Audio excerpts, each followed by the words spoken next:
Hi, everyone. Today I'm so excited to be joined by a woman who is described in the world media as an industry giant for the plant-based sector. She's been Forbes magazine's one of 50 women over 50 who are changing the world. And she's also known in our circles as the Queen of Vegan Food. Chef, entrepreneur, author, extraordinary human being, Miyoko. Hi, Miyoko. In the last couple of years, I'm very well aware that you've been through a very complex and challenging time. I just wanted to know if you would share with us the lessons that you've learned, both as a woman and certainly as an entrepreneur in a very competitive business world. Thank you. That's a great question. And I think anytime you go through some sort of turmoil, and we all hear there's light at the end of the tunnel. When you're in that tunnel, when you're in that turmoil, you have no idea how you're going to end up. And I have to say that I am at this point very, very fortunate. I feel grateful that I went through this experience. And the reason is because I've learned not only so much more about myself, but I dedicated the last year and a half to studying more deeply about the food system and economics. I read a lot of books on both subjects. I've learned a lot about the food system and how the industrialized natural food system has rapidly changed the world over the last 100 years or so. I read about economics, and I have also talked to dozens and dozens of other women entrepreneurs who have gone through their own issues to try to understand, what does this all mean? And I'm at a place where right now I have learned so much about all of this that I think I had blinders on before.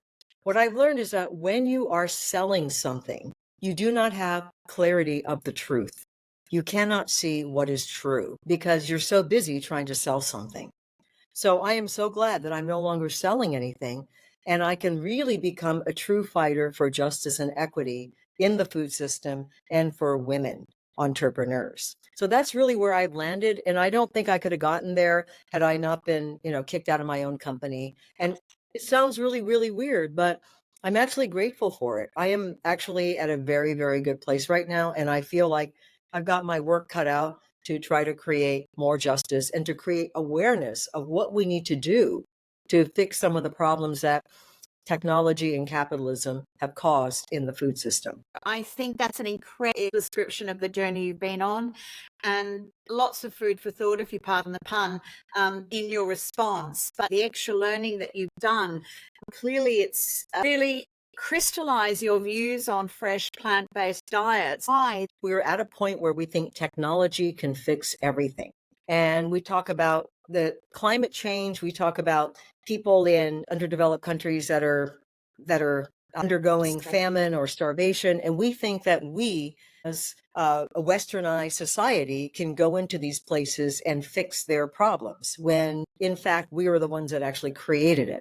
And so importance of going back to a whole foods plant-based diet is all about the fact that we already have the answers. So wherever you are in the world, the way we were eating until the last 100 years is what we should be doing. We should be going back and learning from the wisdom of indigenous peoples, the wisdom of the native peoples in any land that are predominantly eating a plant-based diet. I just talked to a man from Algeria who said he moved to the United States, got a scholarship to Cornell. He went there and he couldn't believe that they were serving meat for breakfast because he said in Algeria, the predominant diet is a whole foods plant-based diet. You might have meat a few times a year.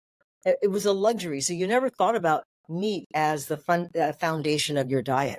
Another thing that is so important about a whole foods plant-based diet I want to mention isn't just the food itself. It's the fact that the food was a celebration of society and community. It was what brought us together around the table to dine. And it was people, mothers and cooks and families and friends coming together and vegetables and whatever, and coming around the table and making food together that brought us together and created human society. If food comes from a laboratory and scientists are now in control of what we eat, what will that do to humanity? What will it do to the soul of society? So food is so much more complex than just a way to get your nutrients. It's a way that we come together and create community. I mean, food is culture, really, isn't it? I think it was you that said to me, food is visceral. Change food culture is so complex and so challenging. So what you've just described, you could be accused of being a bit utopian in your view, Miyoko. How do we go from where we are at the moment with this technology and the god of technology, if you like, governing so much of what we do?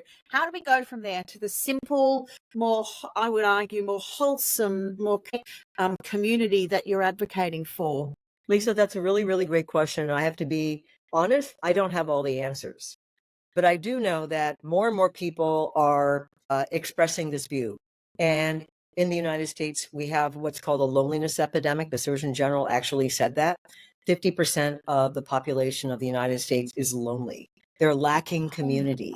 People don't have families. We don't have extended families. There was a time when you'd have 3 generations in a household, for example, or church, or there was a tribe. People don't belong to tribes anymore. And so this is a problem. Food is simply a way to get sustenance, and you grab something to go and you eat in front of your computer, and everyone's doing that on their own. And we're living these virtual lives. Is that what we really want? So I think there is going to be, at some point, people are going to start waking up. And I really do believe that at some point, people are going to say enough is enough. We already have the know-how. Let's stop pushing a technological capitalist agenda on the people. The industrialized and industrialized agriculture has impacted more than just how people eat, but it's impacted farmers as well. Because there was a time we had many, many more farmers than we actually have. They were small whole farmers. They were growing a variety of crops of biodiversity, so much more than what we have right now. And they were feeding their community. They were feeding their families, their communities. And to be in business as a farmer today, you can only survive if you grow commodity crops that are sold to one of the biggest corporations in the world. And so you're growing soy or corn or this sort of thing. And in order to go back in time and to be able to really sustain our communities, we need these farmers. We need to support farmers as well as communities.